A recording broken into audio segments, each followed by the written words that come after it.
Hello and welcome back to my channel. Today we'll be reviewing tips for replacing the EVAP Purge Valve on this 2022 Kia Soul. Now let's get started. So you might ask, what are some of the symptoms of a faulty EVAP Purge Valve? Well, you could have a check engine light and that would trigger codes P0441, 443, 444, or 445. You might have rough idle, poor engine performance. What this valve does, it controls the flow of vapors from the carbon canister. And so if this valve isn't working, you're gonna get incorrect mixtures flowing into the intake. I've noted there you can see where the EVAP valve is located. I'll go ahead and zoom in on it. For this job, for the supply list, only thing you need is a EVAP valve. You can locate one of those online, and also you'll need a pair of pliers. So there are 4 items that need to be disconnected in order to remove this valve. 1 is this hose connection right here.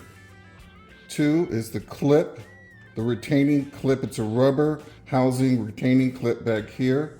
There's a hose connection right there. And then there's electrical connector located back here. So in my mind, the most challenging part of this removal process is dealing with this rubber clamp located in the back here. I'm gonna shine my flashlight on there. And what you'll need to do, there's a rubber housing in here. I've taken it out. But what you need to do is you're going to, while holding the front or this side of the valve, you're gonna push and wiggle and push down on this flat tip screwdriver evenly, working side to side, pushing down, side to side, pushing side to side, down, down, down. And pretty soon this will come down to a point where it can be moved like that. And then I'll show you the rubber housing that goes in there right now.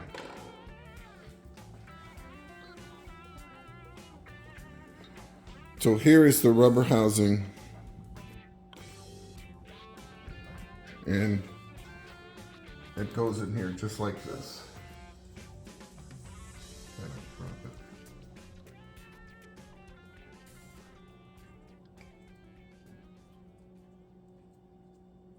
I'll show you better later, but it goes in there just like that. And remove this electrical connection right here. It's one easy clip. You press down on the top. So that's done. You're gonna compress this clamp right here, and this hose connection is gonna come off, just like that. And then you're gonna compress this clamp right here, and the bottom hose will come off. And there you have it. There's your valve right there. And so this is an electrical component, and I don't have a way to test it. But these components like this typically last about 125 to 150,000 miles before they go bad. And so at this time, let's go ahead and replace the valve. I'm going to install this rubber housing. So if you have a new valve, you throw this valve away.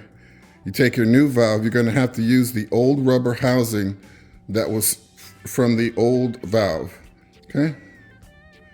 I'm just pressing it down. And there's 2 small, there's a retaining clip here and here. I don't know if you could see them, but you just gotta work it in here. So let's just work it in. Here you go. So I kinda pressed the middle, and it slid in, all right? So I'm just gonna go ahead and slide it in. And then you notice once I slid it in, that opening opened up, okay?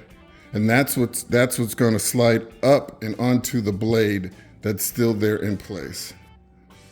Okay, so let's go ahead and do that. So I'm gonna do that first. Hope you guys can see. So I'm going far down as I can. The blade is hanging down. My blade is in place, and I can see that it'll fit in the opening. And I'm just wiggling the valve back up and onto the blade. I'm gonna zoom in. And you see the rubber right there in the back that was in my hand, and you see now that it's slid up onto the blade. Okay, that was the hardest part. Next, I'm gonna go ahead and install the lower hose bib. So I have the bottom clip in place now, and I'll show you that. Right there. Bottom clip is in. And I'm gonna install the side hose and clip. I think you guys can see that. That went on pretty nicely. I had to adjust the camera, but here's the location. Here's the valve. And then if I pull back this hose, you can see where the clip connects right here. And before I connect it, just look inside there, make sure that rubber gasket is correctly molded. Sometimes they get bent and twisted, so you want to make sure it looks good.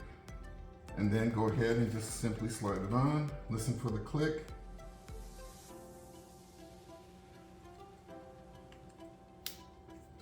And there you have it. We've removed and replaced an EVAP Purge Valve on this 2022 Kia Soul.